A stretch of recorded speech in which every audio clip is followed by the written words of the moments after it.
बिस्मिल्लाहिर्रहमानिर्रहीम। आज का हमारा टॉपिक है पिट्यूटरी ग्लैंड। और पिट्यूटरी ग्लैंड कौन कौन से हार्मोन सीक्रेट कर रहा है और उनका क्या क्या काम होगा। सो पिट्यूटरी ग्लैंड जो है it is a very small gland, बहुत छोटा है साइज़ में, अबाउट पी इन साइज़ है, मटर के दाने में। लोकेटेड अंडर या बिलो दी हाइपोथैलेमस, ब्रेन के अंदर बिलो दी हाइपोथैलेमस रीजन जो है ये प्रेजेंट होगा। इसका कलर क्या है? रेड ग्रेश इन कलर, और वेट इसका है 0.5 ग्राम। अब पिट्यूटरी ग्लैंड जो है, जब हम इसके स्ट्रक्चर्स को देते हैं तो हमारे पास इसके दो लोब्स आते हैं, दो स्ट्रक्चर्स के अंदर आते हैं। एक इंटीरियर रीजन या इंटीरियर लोब और दूसरा इसके अंदर पोस्टीरियर लोब। ठीक हो गया।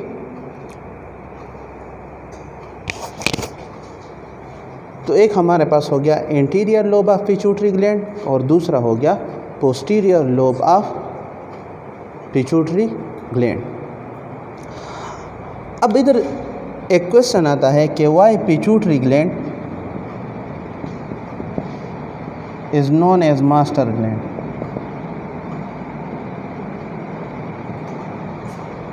कि हम क्यों पिट्यूटरी ग्लैंड को मास्टर ग्लैंड कहते हैं। या एक दूसरा क्वेश्चन आता है कि why anterior pituitary gland is known as master gland. Basically anterior lobe जो है वो 6 हार्मोन सीक्रेट कर रहा है। इधर देखिए, एक हमारे पास है ग्रोथ हार्मोन, दूसरा है हमारे पास TSH थायराइड स्टिमुलेटिंग हार्मोन, तीसरा ACTH, चौथा जो है FSH और LH, 5 हो गए, और एक प्रोलैक्टिन हार्मोन। अब इसमें 6 में से 4 हार्मोन्स जो हैं वो रेगुलेट करते हैं the activity of other glands या the secretion of other glands. अगर ये हार्मोन जो है, ये ग्लैंड जो है, ये चाहेगा तो दूसरे ग्लैंड जो है वो सिक्रीशन करेंगे, अगर ये नहीं चाहेगा तो वो सिक्रीशन नहीं करेगा। तो ये कोऑर्डिनेट करता है कुछ और ग्लैंड्स की एक्टिविटी को, कि वो किस टाइम पे हार्मोन को सिक्रीट करेंगे, किस टाइम पे नहीं सिक्रीट करेंगे। इसलिए हम इंटीरियर पिट्यूटरी को, या अगर हम बड़ा टर्म में देखें तो पिट्यूटरी ग्लैंड को हम इसलिए मास्टर ग्लैंड कहते हैं। अब इंटीरियर लोब जो है वो 6 हार्मोन सीक्रेट कर रहा है। एक है ग्रोथ हार्मोन, दूसरा है थायराइड स्टिमुलेटिंग हार्मोन,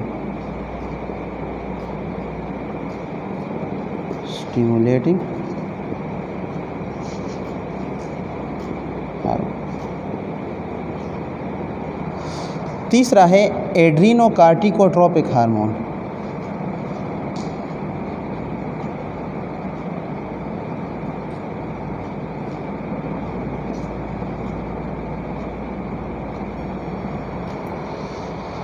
चौथा है FSH फॉलिकल स्टिमुलेटिंग हार्मोन,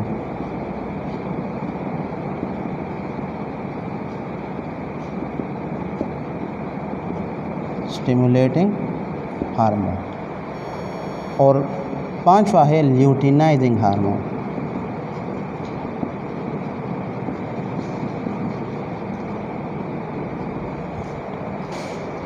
और लास्ट वन है प्रोलैक्टिन। स्टार्ट करते हैं ग्रोथ हार्मोन से, जो कि फर्स्ट हार्मोन है। इसका क्या काम है? इसका काम है stimulation of growth and development in an organism या इन एन ह्यूमन बॉडी। अब इसकी सिक्रीशन जो है वो अर्ली एज में बहुत ज़्यादा होगी। इन्फेंट्स के अंदर इसकी सिक्रीशन या चिल्ड्रन के अंदर इनकी सिक्रीशन बहुत ज़्यादा होगी, और जैसे जैसे एज बढ़ती है इसकी सिक्रीशन आहिस्ता आहिस्ता कम होती जाती है। तो अप टू 19 to 20 ईयर्स तक इसकी सिक्रीशन जो है वो मैक्सिमम होती है, क्योंकि इस दौरान जो है बॉडी के अंदर ग्रोथ जो है वो मैक्सिमम रहती है। So it stimulates the growth and development in the body. अब इधर ये क्या क्या काम कर रहे हैं? It promotes the cell division. जब सेल डिवाइड करेंगे तब जाके ग्रोथ जो है वो होगी, साइज़ जो है वो इंक्रीज़ होगा in an individual. Stimulate the uptake of amino acid to promote the protein synthesis.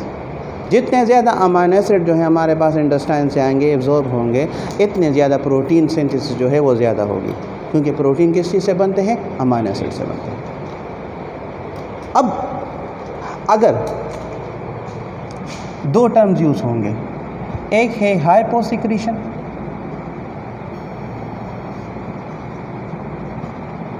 और दूसरा है हाइपर सिक्रीशन।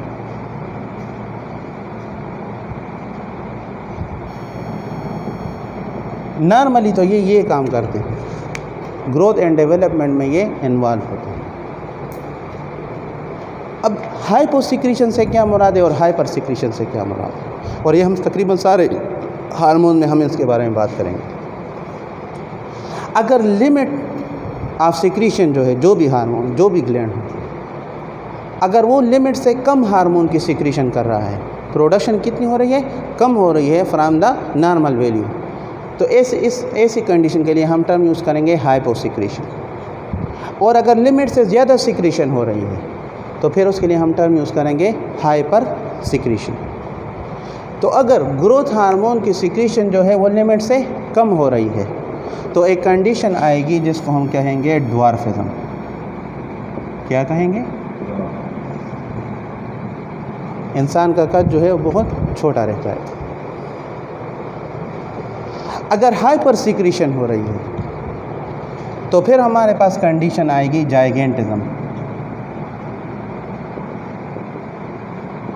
कद जो है इंसान का बहुत ज़्यादा हो जाएगा, 6-7 फुट इस तरीके से।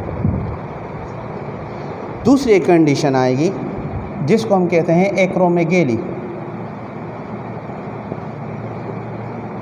इसके अंदर बोन्स की थिकनेस जो होती है वो बहुत ज़्यादा हो जाती है। साइज़ इंक्रीज़ नहीं हो रहा, साइज़ तो मैक्सिमम हो गया है, लेकिन उसके साथ जो है उस बोन्स की थिकनेस जो है वो क्या हो जाएगी? बहुत ज़्यादा हो जाएगी। ये हमारे पास क्या है? Hyper secretion in the growth hormone. दूसरा हार्मोन जो है वो है थायराइड स्टिमुलेटिंग हार्मोन। अब थायराइड स्टिमुलेटिंग हार्मोन का क्या काम है?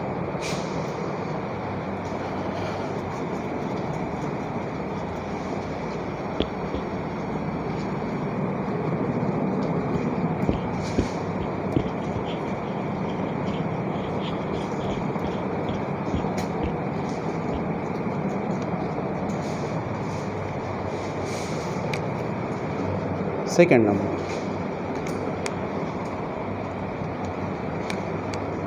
TSH। ये है थायराइड स्टिमुलेटिंग हार्मोन।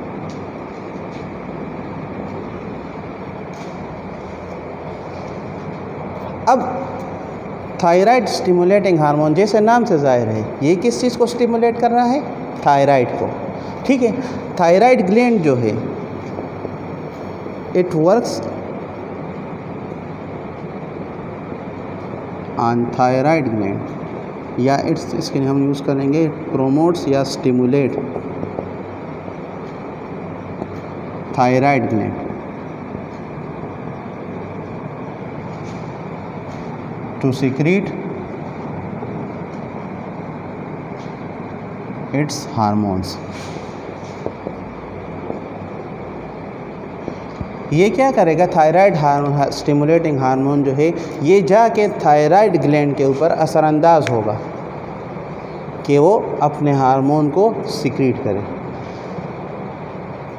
ठीक है, अब किस तरीके से सिक्रीशन होगा? अब थायराइड ग्लैंड जो है ये दो हार्मोन रिलीज़ करें। सिक्रीशन से क्या मुराद है? तो दो हार्मोन रिलीज़ होंगे, एक T3 हार्मोन और एक T4 हार्मोन। T3 इसके अंदर 3 आयोडीन होते हैं और T4 के अंदर 4 आयोडीन होते हैं। इसको हम ट्राई आयोडोथायरोनिन कहते हैं और इसको हम थायरोक्सिन हार्मोन कहते हैं। ये हम आगे जाके फिर पढ़ेंगे। अब इस हार्मोन का इनके काम तो बहुत हैं, लेकिन मेन काम जो है इनका है मेटाबॉलिक एक्टिविटीज़ के साथ, मेटाबॉलिक एक्टिविटीज़ के साथ, या इसको हम इधर अगर लिख लें एनर्जी के साथ इनका काम है, इस तरह भी हम कह सकते हैं। तो अब अगर बॉडी को मेटाबॉलिक एक्टिविटीज़ की ज़रूरत है, हमें एनर्जी की ज़रूरत है, कैटाबॉलिज्म ऑफ फैट्स की ज़रूरत है, तो अगर बॉडी को जब ब्रेन को सेंस होगा, ब्रेन में कौन सा रीजन? हाइपोथैलेमस।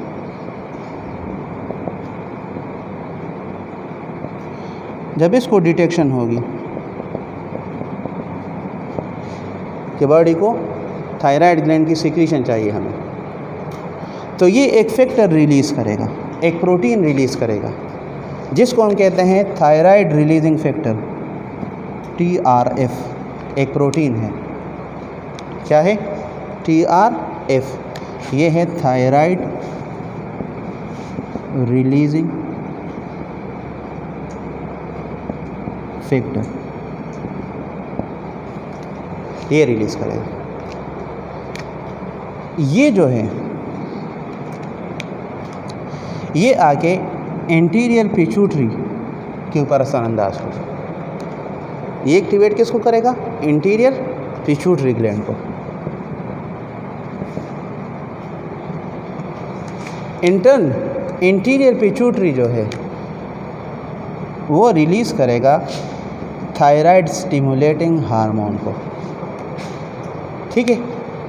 ये इन ब्लड जाके थायराइड ग्लैंड के ऊपर असरअंदाज होगा। इंटर्न ये क्या करेगा? ये T3 और T4 की सिक्रीशन खास करें। ठीक हो गया?